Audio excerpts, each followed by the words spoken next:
आसपास के जितने भी हैं गांव, उन सब में उसका बेनिफिट होता है। क्योंकि यहाँ पे मेनली क्या है, जैसे जानवर भी होते हैं लोगों के आसपास में, क्योंकि और कोई सोर्स ऑफ इनकम तो होता नहीं है उन लोगों के पास में। तो उस टाइम में क्या होता है कि उस टाइम में जैसे मान लीजिए बारिश का टाइम है, उस टाइम में लेडीज जाएंगी जंगल में। मेनली होता ही है कि जेंट्स वर्क करते हैं फील्ड में, और जो लेडीज होती हैं वो cooking and cutting the woods and collecting it's their part. तो वो लोग जब भी जाती हैं तो बहुत प्रॉब्लम होती है। तो अगर बायोगैस उनके पास है, एक तो उनको जितने भी जानवर होते हैं उनका खाना उनको इजीली बाट वगैरह ये लोग जो बनाते हैं वो इजीली हो जाता है। दूसरा होता है कि कई बार क्योंकि जानवरों का ही सबसे ज्यादा टाइम लगता है खाना बनने में, उसको वो लोग इतनी देर तक उबालते करते हैं, उसमें दुनिया भर की चीजें डालते हैं, वो मिक्सअप होने में नियर अबाउट 2-3 घंटे लग जाते हैं कई बार। और 3-4 अगर जानवर हैं तो उसमें और ज्यादा, जो जितने ज्यादा है उसके लिए और बढ़ता चला जाता है। क्या रेट्स है बायोगैस कंजम्पशन के? जब लास्ट जो हम लोगों की रेट जिस पे क्लोज हुआ था वो 3500 समथिंग था फ्रॉम द ओनर जो कि उसको लगवाएगा, and digging part is up to him only. और बाकी इस अमाउंट में 3500 में हम लोग ईंट, बजरी, गिट्टी वगैरह ये सारे जो भी रॉ मटेरियल्स है वो प्रोवाइड करवाते थे। और हम लोगों का आपको कितना कॉस्ट होता था उसका? कॉस्ट तो नियर अबाउट 10,000-15,000। आपका जो मॉडल है दीन बंधु मॉडल समथिंग, हाँ, वो कितना कॉस्ट का मॉडल है सर? आई थिंक 18,000 और 15,000, जिसमें से 3,000 गांव का आदमी देता है, 12,000 आप लोग देते हैं। Subsidy types. Okay. And suppose I want to buy the biogas, उसका रेट क्या होगा? नहीं ऐसा कुछ अच्छा यू दैट्स पर्सनल आपको इंस्टॉल करना पड़ेगा। ओके आपको सेल्फ सिलेंडर लेके नहीं जा सकते।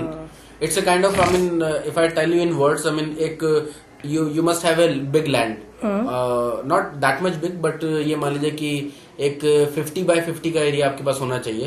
उसमें एक जगह नियर अबाउट 15-20 फीट का एक होल डिग होगा जिसमें ओवल शेप्ड एक टैंक बनेगा, और उस टैंक में जितना भी गोबर है, दैट इज काउ डंग, वो मिक्स होके एक स्मॉल टैंक से मिक्स होके वो उस मेन टैंक में जाएगा, और वहां से एक पाइप होगा जो कि आउटलेट ऐसे होगा, और उसमें मीथेन गैस कनेक्ट होके एक आपके बर्नर पे जाएगी, एक एलपीजी स्टोव। ये बर्नर भी आप लोग की प्रोवाइड करते हैं? बिल्कुल, एग्जैक्टली, पूरा किट। बिल्कुल, comes as a kit. Okay. और जो उसमें से स्लरी निकलेगी वो बहुत अच्छा मैन्योर होगा। ओके, बहुत ही अच्छा फॉर द फार्म। क्योंकि जो अभी जो एट प्रेजेंट चल रहे हैं यूरिया वगैरह, इनमें तो बहुत सारे ऐसे चीजें होते हैं जो कि ह्यूमन बॉडी के लिए हार्मफुल है। तो ये जो होता है ये बहुत अच्छा होता है, और एक तो इजीली अवेलेबल है, द सेम काउडंग से आपको मिल जाता है। फ्लेम के बारे में बताओ, फ्लेम कैसी होती है उसकी? जो फ्लेम है, फ्लेम ये मान लीजिए कि जो अपने जो हाउस होल्ड्स में जो होती है उससे ज्यादा एलपीजी से ज्यादा होता है, बड़ी फ्लेम होती है उसकी, सेम उसमें। अच्छा, ये रनिंग कॉस्ट कुछ है क्या? नहीं है ना? रनिंग कॉस्ट है उसका काउडंग, पानी एंड द लेबर। तो ये तो इट्स ऑल इंटरनल, राइट?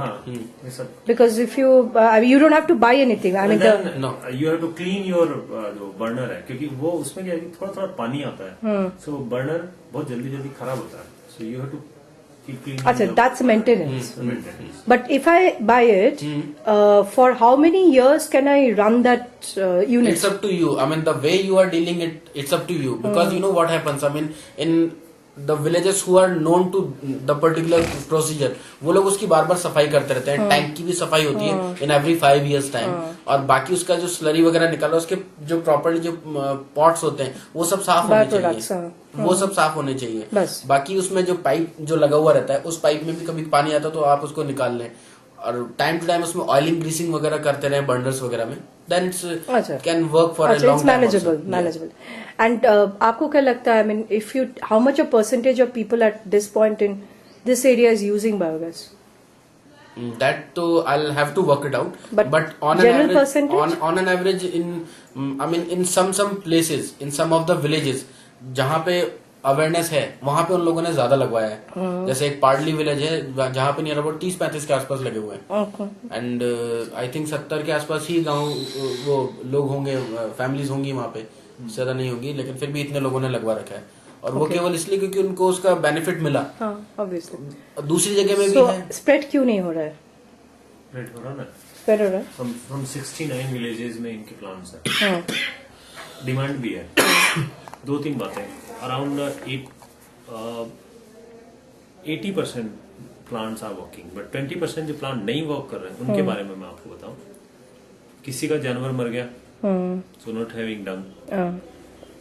किसी के गांव में जो जमीन थी वो ऐसी जमीन है, काली मिट्टी की अलग, कि वो प्लांट जो है उनके क्रैक हो गए। तो 2 या 3 गांव ऐसे हैं जिनमें इनको भी बहुत R&D difficult to implement. Okay, so और वो लोग क्या वापस किसी और को बुला के नहीं करवाना चाहते। फिर वो इन्होंने क्या कि इसको इस सोसाइटी के सामने प्रॉब्लम है कि इसको वापस करे, तो वो वापस से पूरा का पूरा एंटायर सिस्टम को करना पड़ेगा, क्योंकि वो क्रैक हो गया ऐसा सीमेंट टैंक।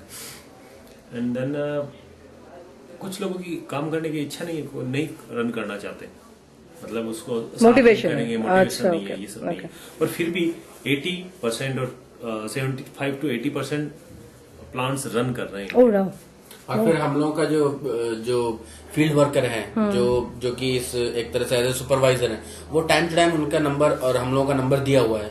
जैसे बाय चांस किसी को कंप्लेंट होती है, so on verbal call he just make it clear. और अगर कहीं पे जैसे मान लीजिए मतलब 3-4 प्लांट्स हो जाते हैं, तो we send him on that particular village. वो आदमी को पिछली बार हमने अवार्ड भी किया था।